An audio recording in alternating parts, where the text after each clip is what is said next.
Before we get started on Dharma talk, please join me in invoking the Buddha's name 3 times.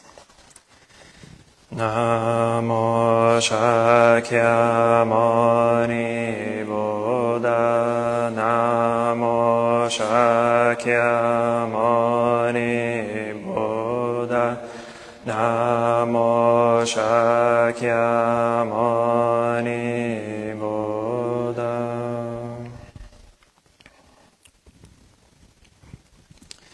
Dear Venerable Abbot, dear Sangha, good afternoon.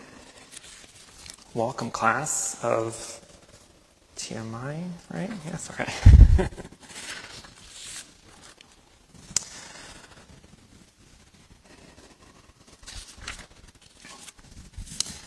Okay, so for those of you that are very new, so you may not have an idea of what's going on, so I'm going to try to give you a quick overview. I am discussing a very important Buddhist discourse or book called the Dhammapada. The Dhammapada is one of the oldest and most important Buddhist texts there is. It is a collection of 423 verses.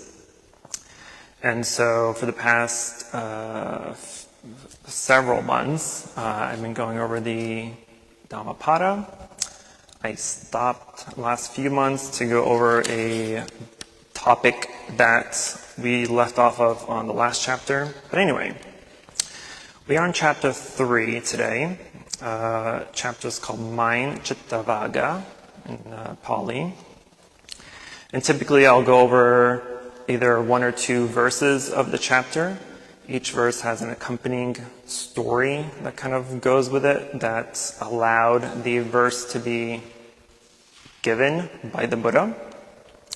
And so today we are going to just discuss one verse, which is verse 35.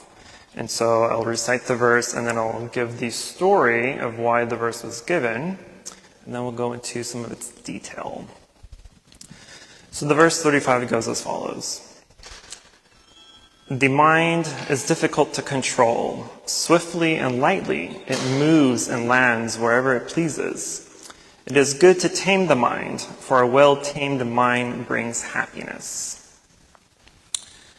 So this entire chapter, again titled Mind Chitta Vaga, is essentially more or less a chapter on meditation. And a chapter on the taming, guarding, and controlling the mind. And so the story that went with this, it was about a group of monks back in the Buddha's day that during the rains retreat, and this rains retreat is an annual event for all monastics. So all the monks and nuns go through this rains retreat every year. It's a 3-month retreat, solitary retreat, of intense practice and study. And so depending on where you are in the world, it varies, the dates vary, but essentially it's still a 3-month endeavor. And so the story goes that there was a group of monks that went into a village where Matika Mata, she was the mother of the headman of that village. And because she was the mother of the headman, she was basically kind of, what is it called? The lady in charge, let's just say that, right, of the village. So she took care of everything and everyone. So she considered these monks as her sons. And so whenever she would refer to the monks, she'd say, my sons, right?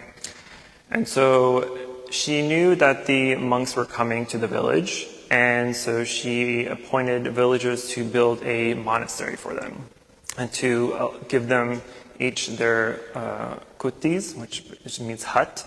So they made huts for all the monks. And so the monks spent the rains retreat there. And every morning, as they typically do, they would go out for alms rounds. So they would gather food from the villagers and go back to the monastery to eat. And so after a while, the head Mother Matika went to the monastery and asked them, and these monks, I'm going to back up a little bit. These monks when they first arrived to this village, they kind of gathered together and made vows to practice diligently and to ensure that they have the best circumstances in order to conduct their practice. And so they took a vow of silence, essentially, but they took a vow of silence and a vow of solitary practice, meaning that they won't practice together, they don't meditate together, they don't do anything together. And they took a vow of silence. If the only exception is if someone was sick. So they would have a bell in the middle of the monastery, and so a monk was sick, they would go ring the bell so that everyone else could come and take care of them and speak to them and see what's going on. And so one day, the head mother arrived to the monastery and just saw it kind of empty. And so she asked one of the monastery attendants where all the monks are. And he said that they're all practicing. They took a vow of silence and a vow of solitary. So they're in their little huts meditating. And so she asked, well, what if I want to speak with them? So the attendant told her, well, go ring the bell and they'll come out for you. So she rang the bell, and all the monks came out and were like, what's going on? Who's sick? Who's dying? What's happening here? But the villager, she was like, oh, I just want to know how you are. What are you practicing? Can you teach me something? And, well, she asked them what they were teaching. And typically for new monks or during the beginning of the rains retreat, what would typically happen would be the Buddha would give all his disciples a object of meditation. So it could be a topic, a phrase of some sort, something that they would use and meditate on until they have attained some realization from that saying. And so when she asked the monks what they were doing, they're like, we're meditating on this meditation object that the Buddha gave us. And she was like, well, what is that? And the monks told them that they were practicing the Patikulama Sikara, which means the repulsiveness of the body. There are 32 objects of the body. That's essentially everything that makes up your body: your hair, your skin, your blood, the urine, pus, and all the gross stuff that makes up our body, right? And they use this meditation, so it's an extremely important meditation for Buddhists, especially for monastics, because it allows us to eradicate sensual desire, right? We have sensual desire because we see bodies as beautiful. We see bodies as pleasurable. We have this attraction to the bodies, right? But if we meditate on the repulsiveness of the body, right? It's full of blood, urine, feces, pus, etc., right? 32 pieces. Then it kind of makes the body a little bit less attractive. At least that's the idea. And so she used that same object of meditation and she went and meditated. And she was very diligent in her meditation. So diligent that she actually attained the third stage of sainthood, the third stage of enlightenment, of anagamin. So she became more enlightened than these monks that taught her the meditation practice. And so it goes to say that at this level, people have, I'm rephrasing, psychic powers. I don't like that term, but that's the direct translation of whatever Pali word it is. But essentially, she was able to kind of read minds or know the thoughts of others, right? And so because of that, she attempted to do that with these monks to see how they are, how they're thinking. And so she wanted to ensure that these monks were comfortable and taken care of. So she kind of mentally assessed, are they comfortable in their living situation? And she assessed that, yes, they're comfortable in their living situation, everything's good, everything's fine, they're comfy, good to go. And she kind of went down the list of necessities. But when it came to the food, she realized that they were not sufficiently fed, right? And of course, we know that the body needs food for energy, right? And so if your body has no energy, then you have no energy to practice. You definitely have no energy to meditate. And so she supplied them with everyone's favorite food, basically, according to the story, right? Because she knew what everyone liked, so she made those specific foods for those monks. And so after she was able to feed them for a while, eventually all these monks attained arhatship, which is the final fourth stage of sainthood, or fourth level stage of enlightenment. So they are fully enlightened, right? And so after the rains retreat, the monks went back to the monastery where the Buddha was staying and basically told him what happened, right? That they were sufficiently fed, they were comfortable, their living situation was great. We even taught the mother of the headsman of the village, and she attained anagamin, third stage, non-returner, stage of enlightenment. And so as they were telling the Buddha the news or the story, another monk kind of overheard this, and he was like, ooh, I want to go to this village, and I want to attain enlightenment as well. And so he went to the village, and even before he got there, the mother of the headsman knew that the monk was coming. So she prepared his favorite food on his arrival. Sweet water and milk rice, I believe, was part of the story. I don't know what sweet water means, but sweet water and rice milk. And so when he arrived and she offered him the food, he asked her if it's true that she can read minds. And she kind of dodged the question and said, well, all people think this way and that way. So to him, he's like, ooh, if she can read minds and she can read my mind, then she can sense the defilements in my mind. So he kind of got discouraged and didn't want to stay in the village after all, and went back to his home temple, monastery where the Buddha was, and told the Buddha that he couldn't stay. He didn't want to stay because he was afraid that she would find out about all his defiled thoughts, right? And so the Buddha admonished him and said, if you were to just think of one thing on your meditation object, that you would not have any room for defiled thoughts to arise in the first place. So go back, meditate on your one thing, and don't worry about what arises. So he went back to the village and did as the Buddha told him, and meditated on his one object of meditation, and eventually attained enlightenment as well. So that's the story of this verse. It's a pretty famous story in Buddhism. And it's a story, again, mostly about meditation. So in Buddhist meditation, there are two main types of meditation, samatha and vipassana. Samatha means concentration, and vipassana means contemplation or insight. And so it's the concentration piece where we must be able to tame our minds, guard our minds, and control our minds.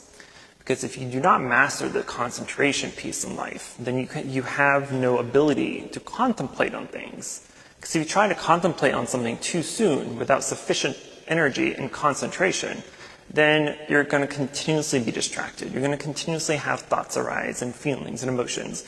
And so you have no capacity, you have no bandwidth to be able to contemplate on something, to attain enlightenment. Because enlightenment can only arise in the vipassana part of meditation. The concentration piece of meditation, there are high levels of meditation, or high levels of concentration called jhanas.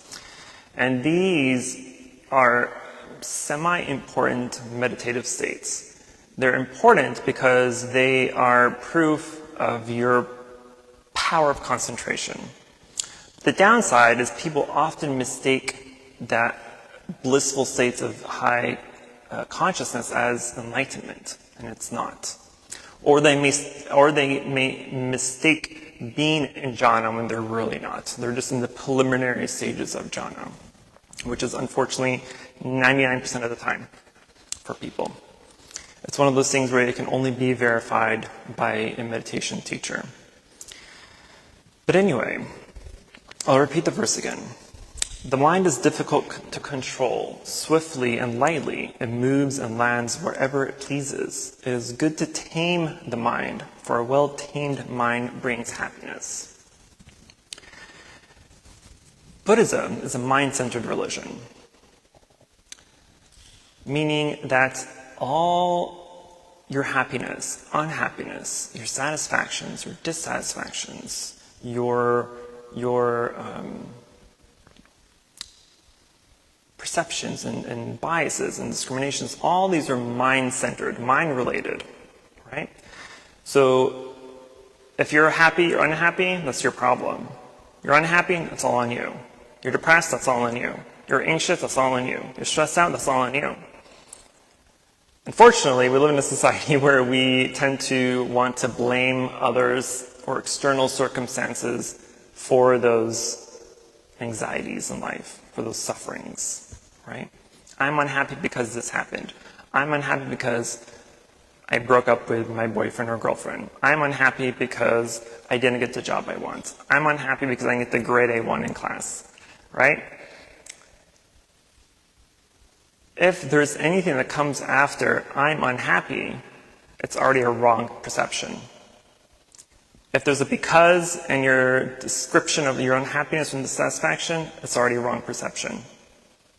You're blaming something else outside of yourself for that unhappiness. And so in Buddhism, it teaches us that in order to become happy, to become satisfied, we need to tame our mind, to control our mind. Because what makes you unhappy or happy or unhappy is your response. It's your reaction to things. If someone's yelling at you or arguing with you, right, our natural inclination, our natural habit is to yell back, right? You're yelling at me, I'm going to yell at you. You're trying to fight me, I'm going to try to fight you. But what good does that do? Feelings are going to get hurt. You may get a black eye, you may get broken bones.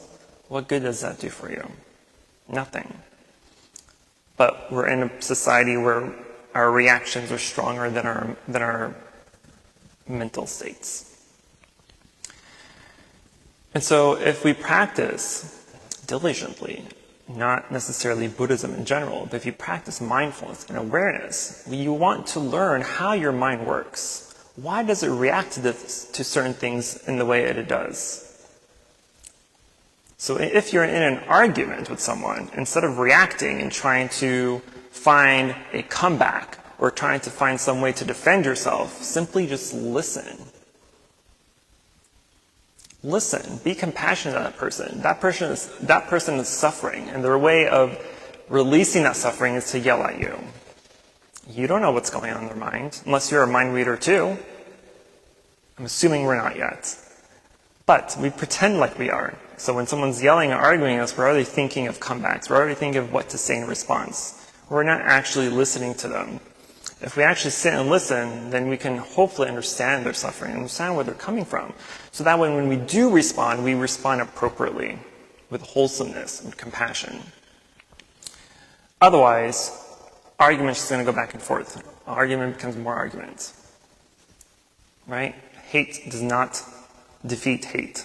Love only defeats hate. Clearly, look at the world we're in. Look at what's happening in the world. All this is hate against hate, anger against anger. For what? Just so people can feel better about themselves. I'm the better religion. I'm the better people. I'm the blah, blah, blah. Stupidity. But if we are able to master our mind, become aware of what is happening, why is it arising? Because nothing arises out of nowhere. If you feel a certain way about something or someone, it didn't just magically happen like that, right? There was a cause of why you feel that way. There was a reason. So we have to find that reason. So if you're angry if you're angry at someone, or you don't like them, or you have like this bad impression of them that's lasted for years, and if it's lasted for years, you probably forgot about why you even disliked them in the first place. And so what we need to do is sit and ask ourselves, why? Why do I feel like this? Where is this coming from? Why am I responding like this? My favorite advice, if someone's arguing with you or insulting you, this is my favorite thing. I repeat this all the time. If someone's insulting you, right? That's the biggest question I get almost all the time. In any tour, any meeting, any workshop I give, there's always this one question. What do I do when people insult me? Or what do I do with difficult people? But if someone is insulting you, okay, there's a magic way to get rid of your ego. If someone is insulting you, all you have to do is ask yourself, is it true? So if someone's insulting you, and what they are saying is true, then it's true. They know it, you know it, why are you offended? If someone's insulting you, and you ask yourself, is it true? No, it's not true. Okay, they know it's not true, and you know it's true. Why are you offended? The reason you're offended is because you have this ego. You have this false self-identity, right? We call it non-self in Buddhism. It's a huge topic, so we won't get into that. But it's the idea that we create these beliefs, these ideas of how we should be, how we should act in life, how we should react to life, how we should dress, how we should talk, how we should have our friends, right? We create all these different little avenues in life to create the thing that you call me. And so when someone is insulting you or trying to belittle that self that you have, our automatic reaction is to retaliate, to defend this ego. No, I'm not that. I don't do that. I don't act like that. I don't this, I don't that, right? You automatically defend yourself. For what? Because of your ego. And so part of our practice is to let go of that. To notice that regardless of whatever anything or anybody says or does to you, it makes no difference. There's only a difference in how you react to things, how you respond to things. We pretend that we don't care about. We have this sense of, oh, I love myself. I have to take care of myself. Myself is the only thing that matters. Yet, when someone talks about you, all of a sudden that's the most important thing in life. What are they saying? What are they doing? Is it true? Is it false? All of a sudden now we care about what other people are saying. And so we have to try to escape that reality, false reality. And so when we meditate, that's essentially our goal, is to figure out why things arise the way they arise. Why do we think like this? Why do we react like this? Why do we believe this? Why do we believe that?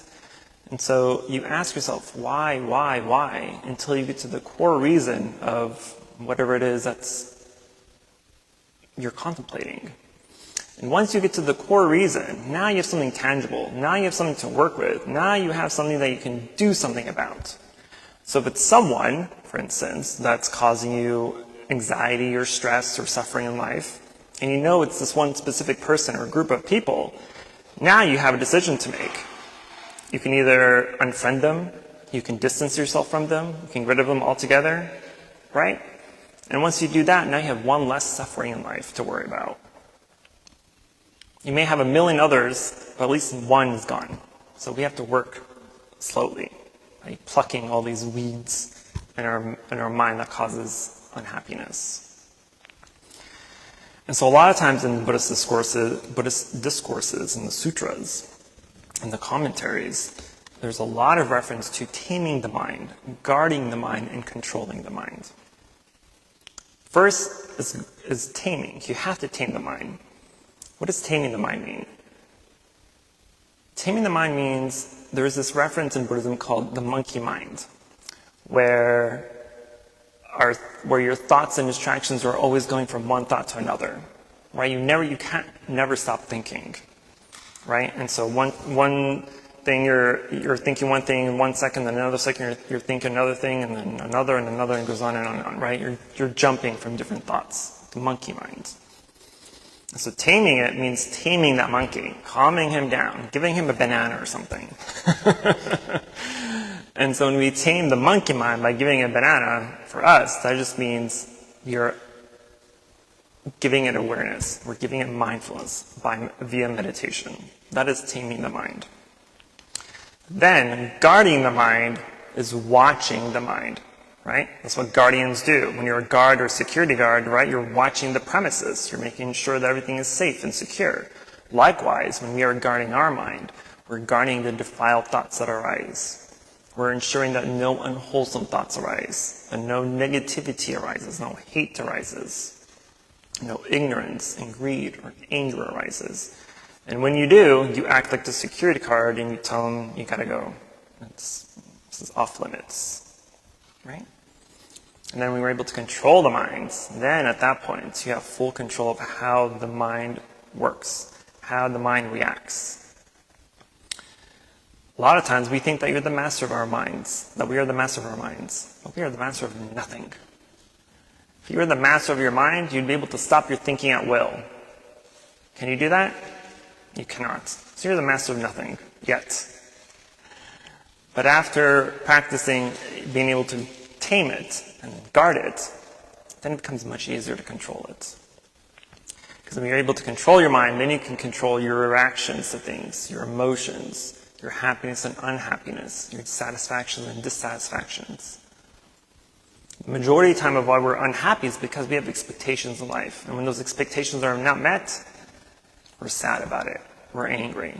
We're hostile. Right? You have expectations of how certain people should treat you, how certain people should react, how certain people should act. Right? And when you're in a relationship, you expect your significant other to treat you well, to love you, to guard you, to help you, to be there for you. And the moment that one of those things don't happen, automatically you think, oh, they don't love me enough anymore. Maybe they're cheating on me. Maybe this, maybe that. If you go to work and you have an expectation of people to do their job, and you expect to finish your job at a certain time, and you don't because people called out, people are sick, something happened, and instead of leaving at 5, you're leaving at 6 or 7. You have a false expectation. So watch our expectations. It's okay to want things in life, right? It's okay to want to be happy, to want to have a good job, to have a nice family. That's perfectly fine. Where the suffering comes is our attachment to those desires. It's your expectations that's holding on to those desires. And when those expectations are not met and those desires are not fulfilled, we become angry. We become upset. We become dissatisfied. We have suffering. Buddhism is very much a psychology more than anything else, really. There's no reliance on anything external outside of yourself. You have full control of everything in your life. You don't have control of other things and other people, but you have control of how you react to them. It's your reaction that creates life, a happy life or an unhappy life. So when something doesn't go your way, right? Because everyone's young, everyone expects things to happen very quickly, right? 2-day shipping is no longer fast enough. You want it instantaneously.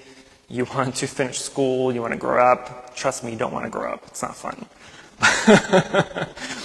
But when you have these expectations, and then they're not met, they're not fulfilled, you become sad, you become dissatisfied. You wonder if you made the right choices in life. You wonder if this is the right thing, the right way, etc., etc. And so if you have an expectation, because you all have expectations, and it's okay to have expectations, what's not okay is your attachment to them. And so if you have an expectation of something and it doesn't go your way, don't be upset. Allow it to be as it is. It is what it is. That's my mantra in life. It is what it is. Unless you have a time machine to go back in time and change things, why be upset about it? It's already happened. It's done. It's complete. But we have this tendency to hold on to those things. Something bad happened 2 years ago and we're still thinking about it. So when we're meditating, right, we always hear, be mindful, be aware, be in the present moment, be here and now. Which is correct. And it's correct because your mind, our mind, is obsessed with time. It's obsessed with the past and it's obsessed with the future. And so when you're trying to sit and meditate, especially if you're new to meditation, the biggest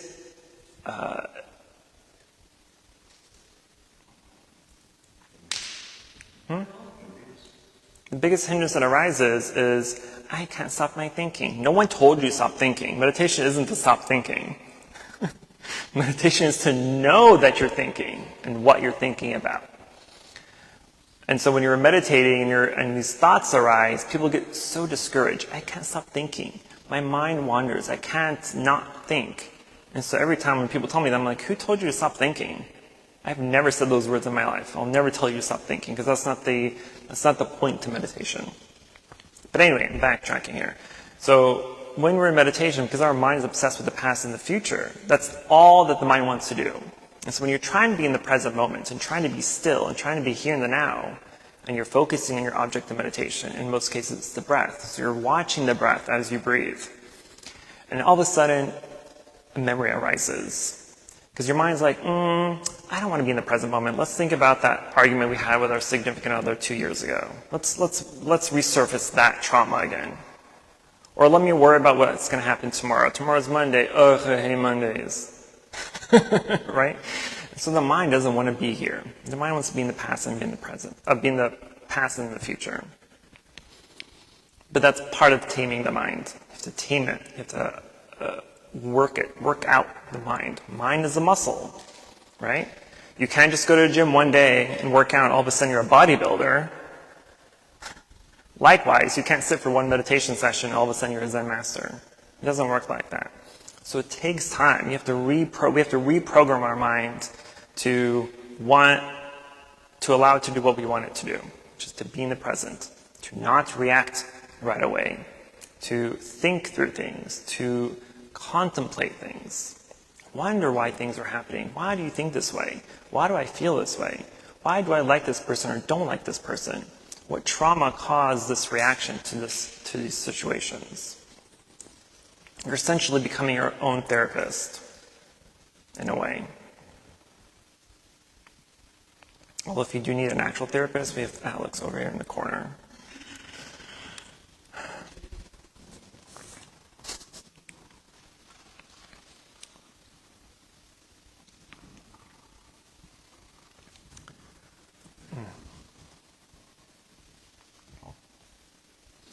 The remaining of this chapter, which is a pretty short chapter, is essentially about our mind. And the entirety of our Buddhist practice is, for the most part, also about our mind.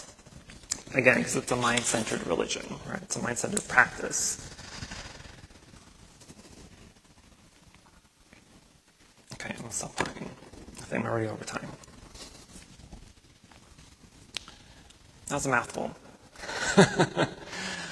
Okay, what are your questions about this verse? Emotional outbursts.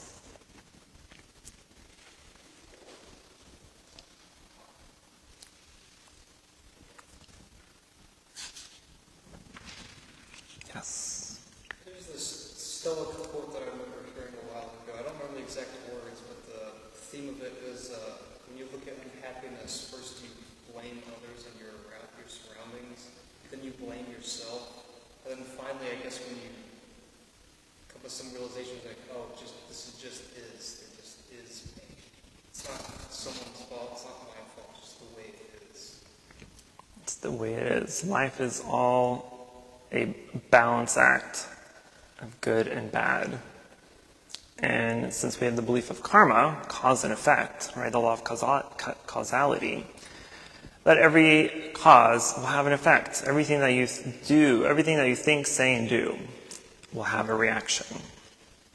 So in order to eliminate unwholesome reactions, we have to eliminate unwholesome thinking, unwholesome speech, and unwholesome actions. Because everything starts at the mind level, right? So everything starts as a thought. Whether it's a good thought or a bad thought, it starts as a thought. And so you have all these checkpoints throughout an argument, let's say, as an example. If you're in an argument, you have several checkpoints to catch yourself from taking it too far. So at the first checkpoint, it's the thought process. So what are you thinking? Someone's arguing with you or yelling at you. Watch your thinking. How are you reacting? Are you already thinking of a comeback? Are you thinking of how you want to retaliate? Are you thinking about how you want to about how you can put them down, discriminate them, show bias, hatred, anger, right? So if you can catch yourself at that thought level before it turns into anything else, you've saved yourself so much trouble. But if you didn't catch yourself at that thought level and you allowed it to become speech, now you've said these unwholesome things. You've said these negative reactions. Now maybe you've cursed them out. Maybe you hurt their feelings. Maybe you told them a secret. I don't know, right? But that's the second checkpoint. If you still can't catch yourself at that second checkpoint of speech, and now you're physically doing something, and you're physically hitting them, or finding them, or you're throwing things around, you're making a tantrum, or a scene, or whatever, right? And that's the third checkpoint. So you have several checkpoints to catch yourself from doing unwholesome things. And so if you're able to be mindful of that, and be mindful that you may have that capability of catching yourself, but others don't. And so when they don't have the capability they do not have the capability of catching themselves like you can, and then they do something that has a negative reaction in the world, right? At that point, you're like, well, it's done. It is what it is. There's no changing it. It's already been happening, right? You can't control others. You can only control yourself. You can try to help and assist others with their problems or emotions or whatever it may be. But once anything is done, even at the thought level, it's already done. There's no changing it. There's no going back.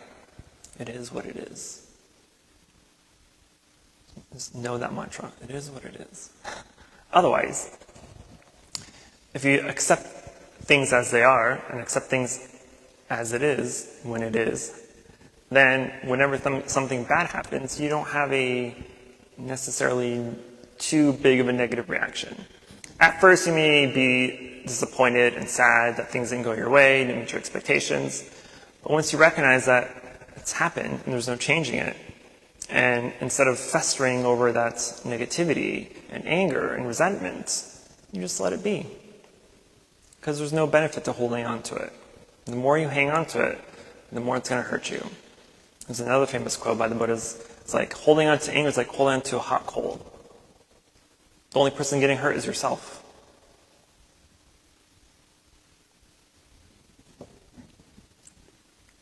Excellent. Anything else?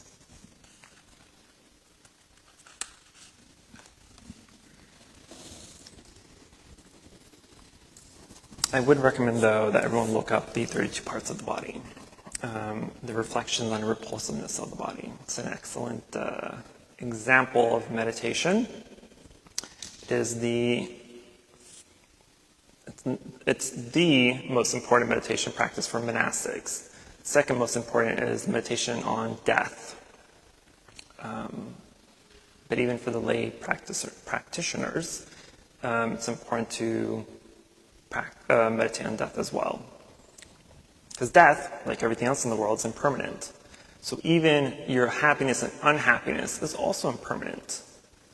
And that's another big topic in Buddhism, is impermanence. Because anything outside of yourself, again, is impermanent. All the happiness, if anything outside of yourself brings you happiness, it will not last. You have a new phone, for instance, right? The iPhone, 15,000 just came out? I don't know how many numbers there are. But let's say you just got the new iPhone. The second you walk out of the store and it fell on the floor and it cracked the screen, where is that happiness that you just had 3 seconds ago? You have a new car. You take care of it for a few weeks, but after a while, it looks like you've lived in it for several years. Where is the happiness that that car gave you? You have a fancy house, but after 100 years or so, it's going to fall apart. Even your car, after 100,000 miles, it may start to die, right? Relationships end, people pass away, people get sick. So nothing in the world is permanent. Everything is impermanent, which is a beautiful thing if you think about it. Because you as a person cannot grow, cannot mature, cannot learn, cannot develop without impermanence. And so if we accept impermanence in life, it is what it is, then it's easier to just be happy with nothing, with yourself. You don't need lots of things. Again, this is going back to say that you don't not need things. You can desire to have a great life. You can have the desire to have a beautiful house, to have a beautiful family, to have a fancy car. Perfectly fine. Have all those things. What you shouldn't have is the attachment toward them. That's the big part. That's the second noble truth of the Four Noble Truths. The first noble truth that in life there is suffering. Second noble truth is the cause of suffering is our desire, the attachment to our desires. And so if we can eradicate that and eradicate the attachment that we have to everything that's outside of ourselves, when something breaks, when something dies, when something ends, when something goes missing, because we don't have an attachment toward it, it's easier to accept things as they are and let it go and move on.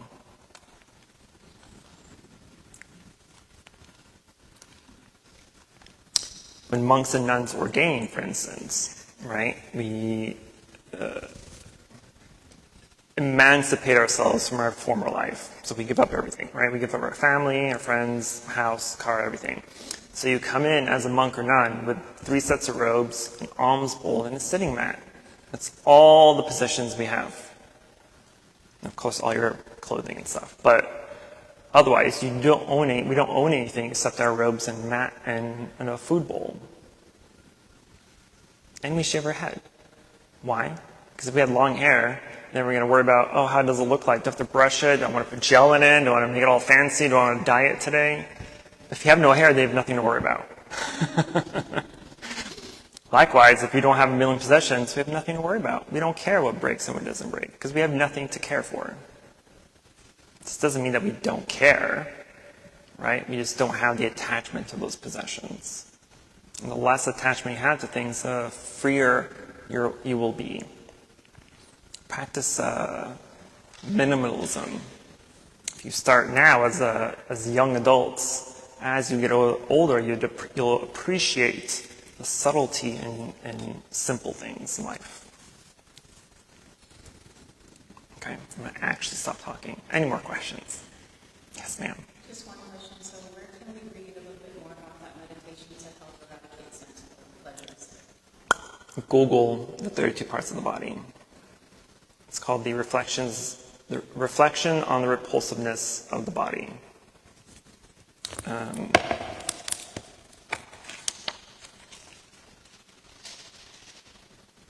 Pati kulamana sakyara in Pali. Pati mula kimasa. Pati mula sikara. Pati puna sikara. 32 parts of the body, repulsiveness of the body. Yes, sir. But also why the monks would go to the charnel grounds to meditate. The charnel grounds is where they would burn the dead bodies. So by doing that, it's a scary place, but then they're also seeing the burdens of the human being. Correct. What this beautiful person looks like when they're being murdered. Correct. The meditation on death, the Manisakara, Satya Manisakara, meditation on death, is a visualization meditation where you're visualizing the decay of the human body. So you first start out with a regular human body, but as you go through the visualizations, and there's different exercises, but as you go through different visualizations, you visualize the body decaying, right? The body at first, when you first die, you kind of, all your gases and whatnot kind of expands your body a little bit, right? So you kind of see that, and then you see the decay of the skin and the hair and all this stuff until you get down to just the bones. And even at the bone level, then you visualize it being turned to dust or ash. And then the dust and ash goes into the earth, gives life to other things, gives life to other people, and it kind of just goes into this cyclic existence of no end.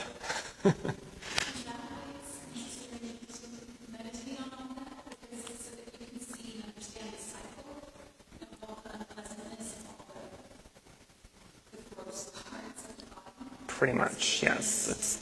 It's a meditation on impermanence, essentially.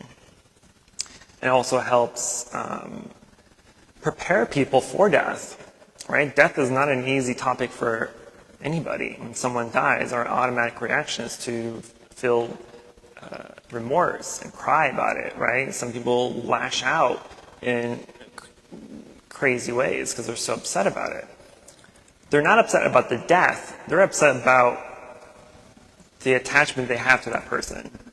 This person's no longer here. My attachment toward them is no longer here. That's what they're crying about. They're not actually crying about the person dying. They're just crying about the person not being there anymore. And so if we're able to prepare ourselves for death and know that death is inevitable, that's going to happen in one way, shape, or form, right? Whether it's sudden or whether we know it's coming, but if we prepare for it, when it happens, we don't have that deep shock. We don't have that deep reaction to the negativity of death. So it kind of helps in that sense as well.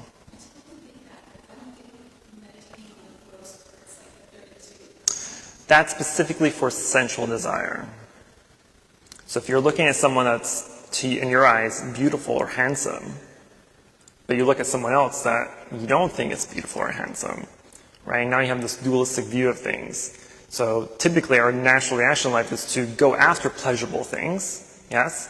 Things that we believe are beautiful, that taste good, that smell good, that feel good, right? We go after those things. It's those desires that hold us, that imprison us.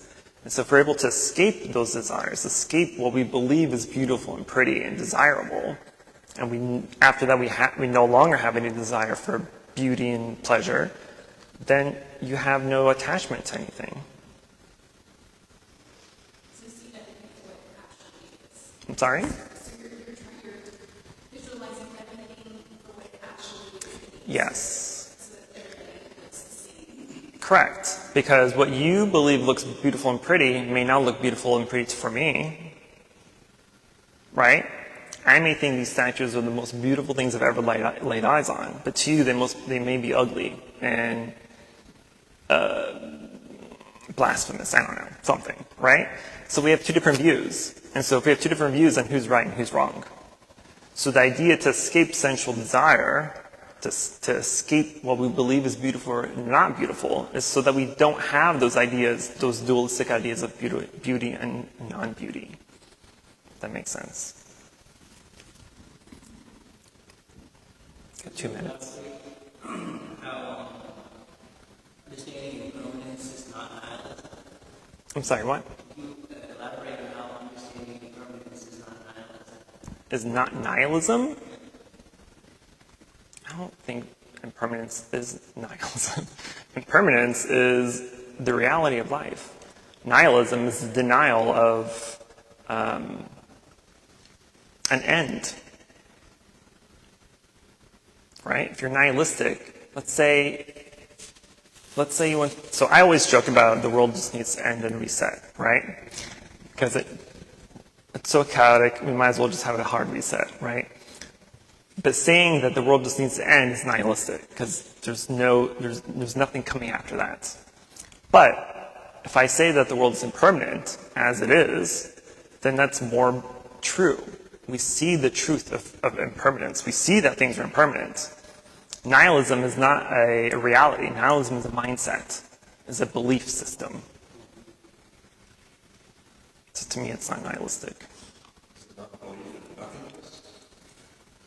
And in Buddhism, we learn that there is no such thing as nothing. Or the way, if you look at everything as related to nothing, people tend to feel like there's nothing to it, or nothing to have, or nothing, so they become, in a way, nihilistic, which is understanding of nothingness. You know, because they equate nothingness with the Western understanding of what nothingness. So they don't see it as all-togetherness or oneness in a sense. They see it as, like, oh, it's this nihilistic, it's this, it's nothing to nothing, there's no reason for it. And then they get kind of like upset or sad about the fact that it's not. That is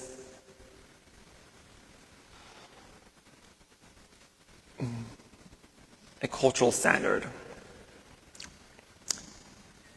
We live in a culture in this world where we believe that everyone has to have a reason for living. What is my purpose in life? Kind of mindset, right? But who said there's a purpose to life? So if you're thinking, oh, there's no purpose in life, there's no purpose in living, right? But who created this idea of what is purpose? People did. They created this so that they can force you to go to school, get these fancy degrees, and take these fancy jobs, right? To allow you to feel like you have a purpose in life. But the true purpose in life is just to be happy. That's our true purpose. That's it. If you do anything extra, like being a teacher, being a doctor or a psychologist, right, and you're benefiting and you're helping people by doing what you think your responsibility in life is doing, that's just extra points for you. But being happy is the sole purpose of life. That's it. Okay. I'm going to end it there since I'm way over my time. So we will share the mirror and then we'll go do our general chanting. Namo Shakya Mani Buddha Namo Shakya Mani Buddha Namo Shakya Mani Buddha. For any positive karmic reaction we have accumulated here today, we wish to transfer the merit to all sentient beings and wish them full enlightenment.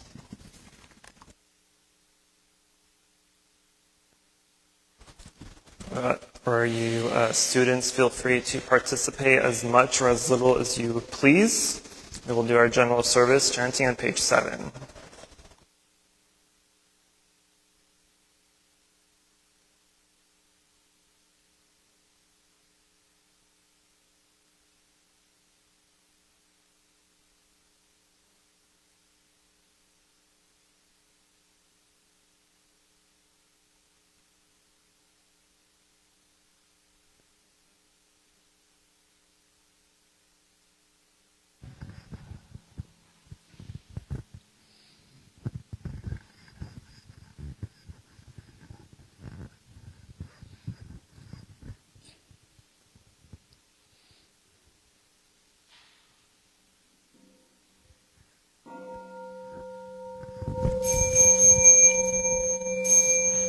Inviting the bell.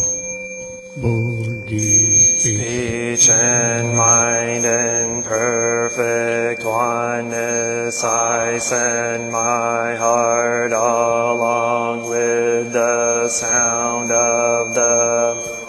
May the hearers awaken from forgetful and transcend all anxiety and sorrow. Listen, listen, this wonderful brings me back to my true home.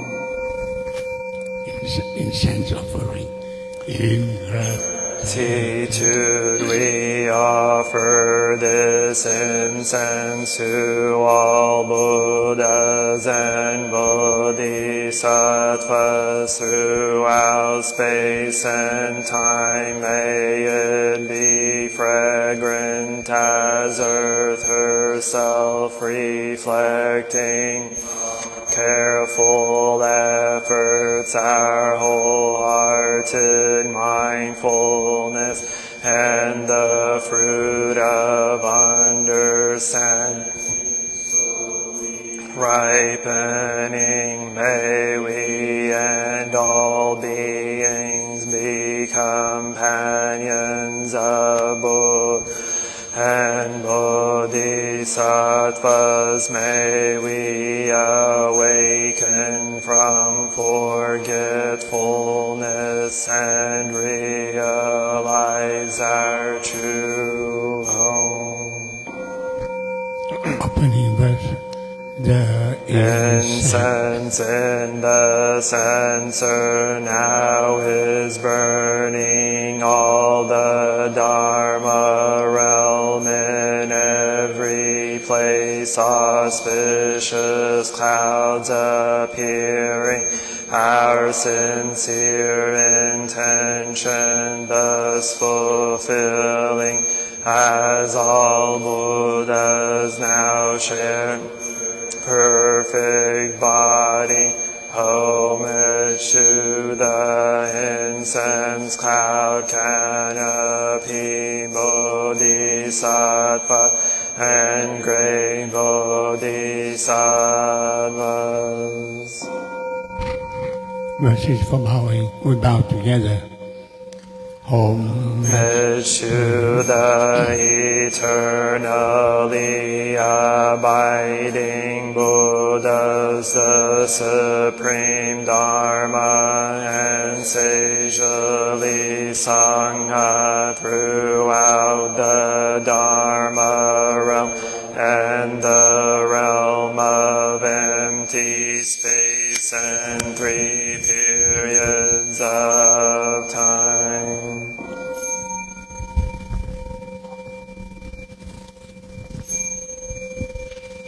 Homage To the fundamental teacher Shakyamuni Buddha, Maitreya, honored future Buddha, Manjushri, great wisdom, Bodhisattva, universal great conduct, Bodhisattva, all Dharma guarding Deva Bodhisattva, and the glorious mountain assembly of Buddhas and Bodhisattvas.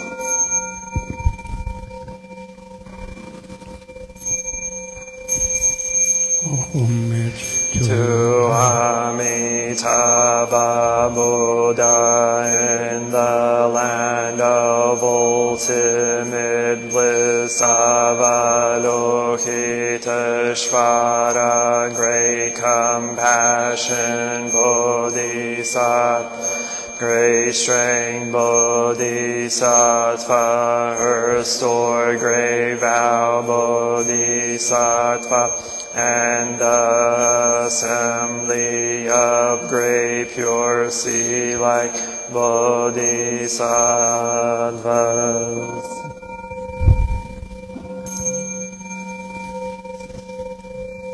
Please sit down.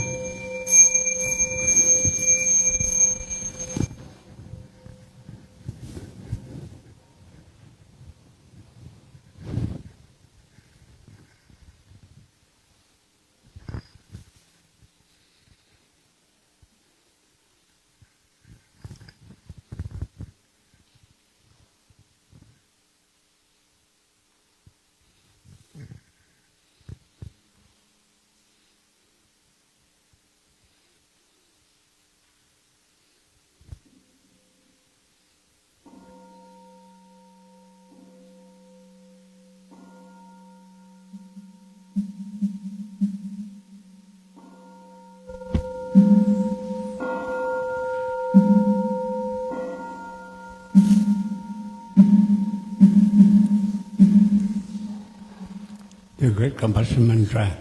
Namo. O great compassionate Buddhas and Bodhisattvas, Namo great compassion Buddhas and Bodhisattvas, Namo great compassion Buddhas and Bodhisattvas. Namo Natrayaya, Namo Aryavalokite, Bodhisattvaya, Mahasattvaya, Mahakarunikaya, Om Sarvaravaye, Sudanadasya, Namoskritva Himamarya, Valokiteshvara Ramdava, Namo Narakendi, Hrimaha sarva-harhato shobham ajiyam sarva-sattva namo vastava namo vakamavitato tadyata hom avaloke lokate karate hiri mahabodhisattva sarva sarva mala mala mahi mahi hridayam koro koro karmam doro doro vijati maha vijati dara dara dirinishvaraya chala chala vama vimala muktilehi ehi shina shina asham rashari visha vishvam prashaya holo holo mara holo holo he sara sara siri siri soro soro bodhiya bodhiya bodhaya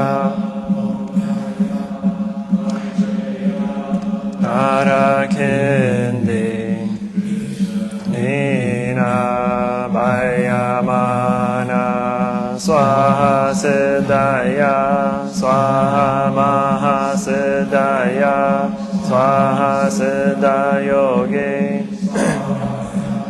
swaha narakindi swaha maranara swaha sira simha mukaya swaha sarva mahasiddhaya swaha chakra siddhaya swaha padma kasaya swaha narakindi vagalaya swaha mavari sankaraya swaha namo ratna trayaya namo arya valokiteshvaraya swaha om siddhyanto mantra padaya swaha. The Dhamma Body is bringing morning light and concentration. My heart is at a half smile is born on my lips. This is a new day and I vow to go through it in mindful. The sun of wisdom has risen, shining in every direction. Noble Sangha, diligently bring your mind into meditation. Namo Shakyamuni Buddhaya. Namo Shakyamuni Buddhaya. Namo Shakyamuni Buddhaya. says opening a sutra, the unsure surpass profound and wonderful Dharma is difficult to encounter in hundreds of millions of eons. I now see and hear it, receive and uphold, and I vow to fathom the Tathagata's true meaning. Namo Shakyamuni Buddha, Namo Shakyamuni Buddha, Namo Shakyamuni Buddha. touching the earth, the one who is Bows and the one who is bowed to are both by nature empty. Therefore the communication between them is inexpressible. inexpressibly perfect. Our practice center is the net of Indra, reflecting all everywhere, as my own person reflects in all Buddhas, to whom in my whole life I go for refuge. Offering Light in the 10 directions, the Buddha, the Dharma, and the Sangha, to whom we bow in gratitude. teaching And living the way of awareness in the very midst of suffering and confusion, Shakyamuni Buddha, the awakened one, to whom we bow in gratitude. good things Through ignorance awakening our hearts and our minds, Manjushri, the Bodhisattva of great understanding, to whom we bow in gratitude. working Mindfully working joyfully for the sake of all beings, Samantabhadra, the Bodhisattva of great action, to whom we bow in gratitude.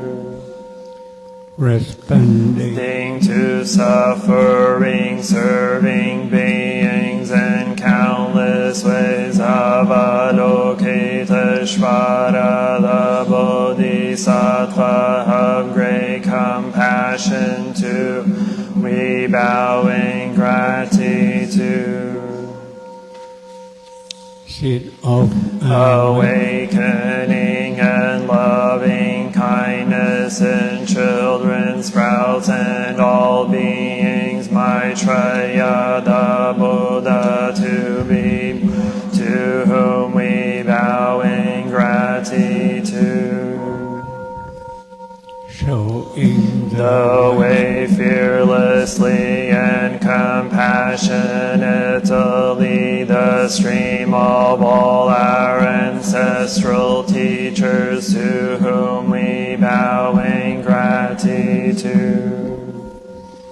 the Dhamma Is deep and lovely, we now have a chance to see it and practice it. We vow to realize its true meaning.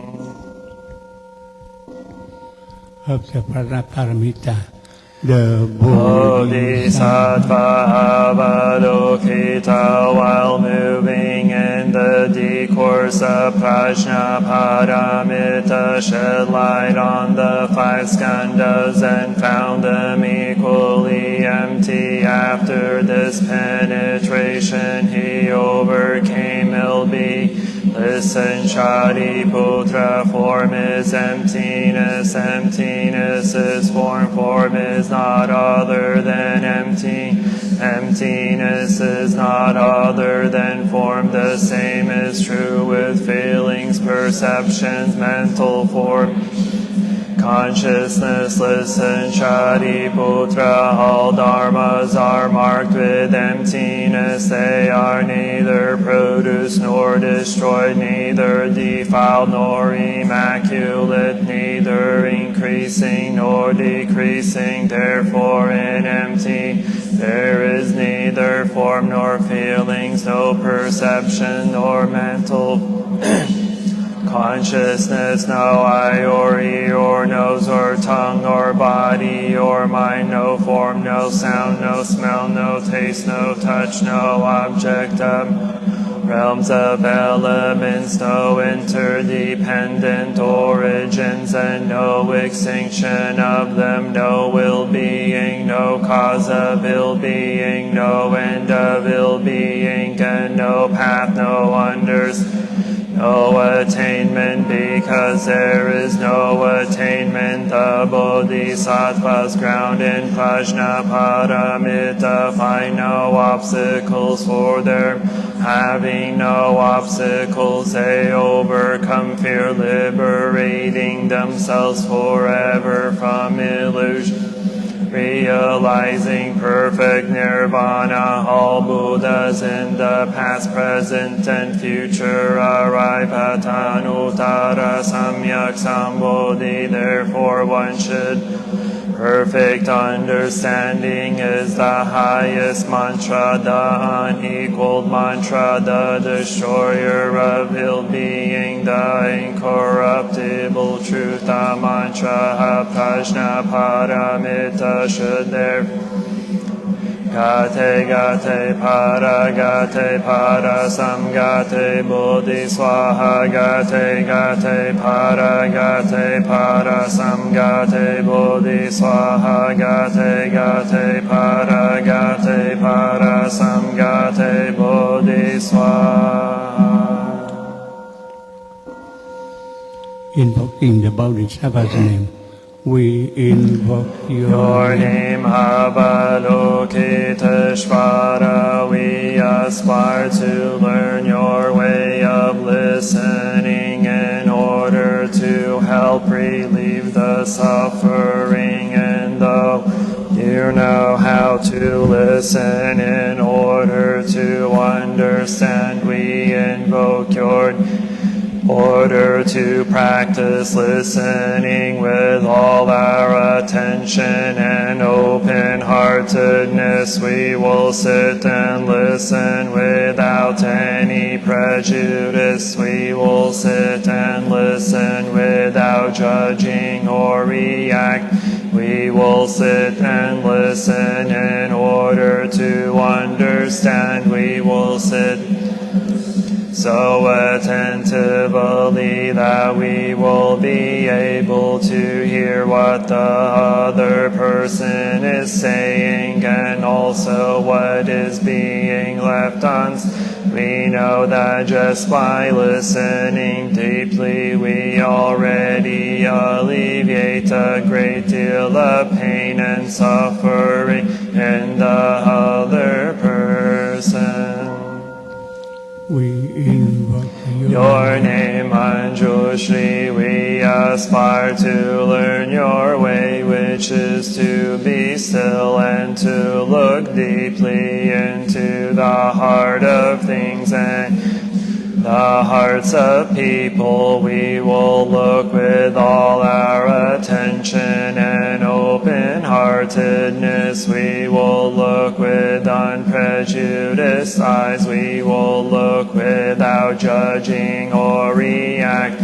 We will look deeply so that we will be able to see and understand the roots of suffering through the impermanent and selfless nature of all that is. We will practice your way of using the sword of understanding to cut through the bonds of suffering, thus freeing ourselves and other species.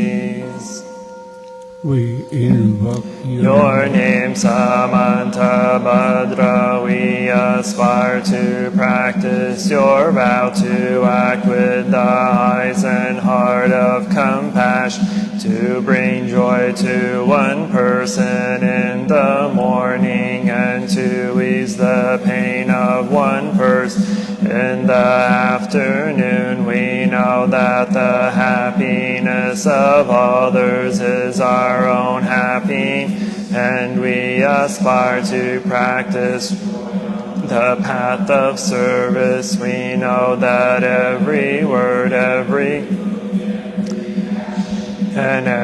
smile can bring happiness to others. We know that if we practice wholeheartedly, we ourselves may become an inexhaustible and joy for our loved ones and for all species.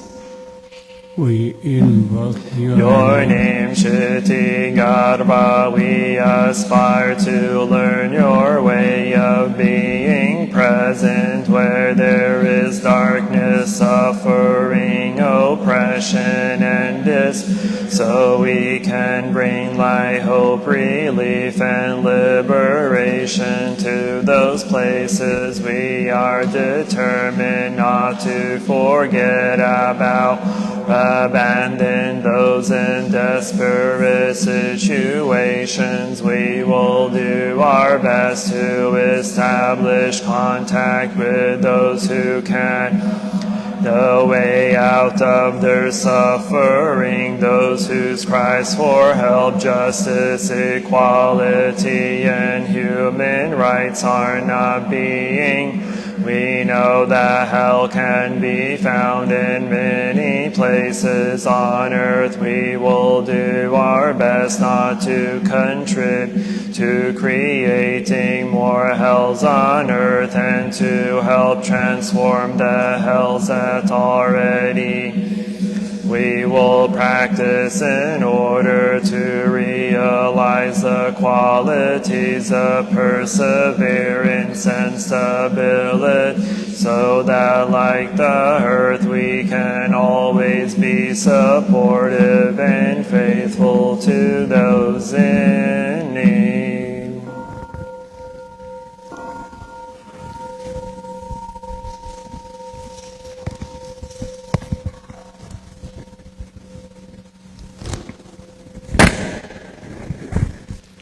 We bow together, the three refugees.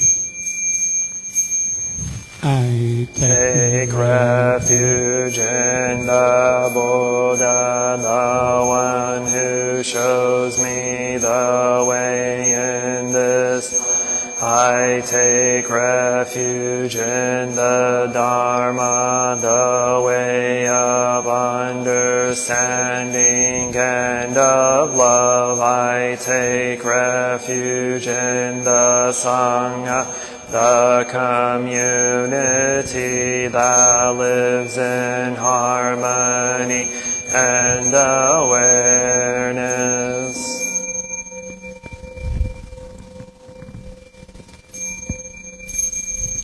Yeah. In the refuge of Buddha, I clearly see the path of light and beauty. In the world dwelling in the refuge of Dharma, I learn to open many doors on the path of transformation. Dwelling in the refuge of Sangha, shining light that supports me, keeping my practice free of obstruction.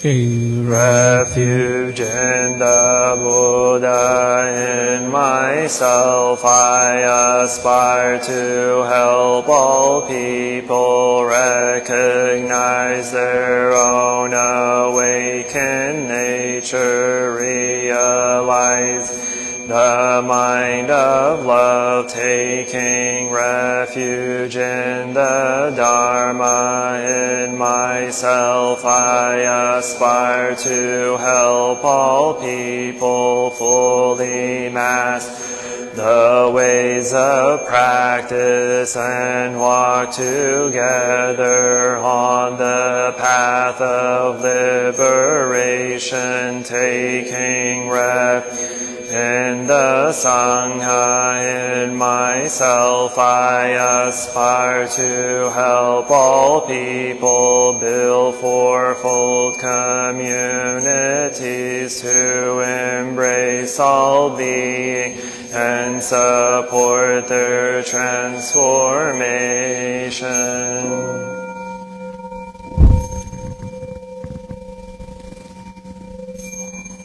Sharing the merit, reciting the sutras, practicing the way of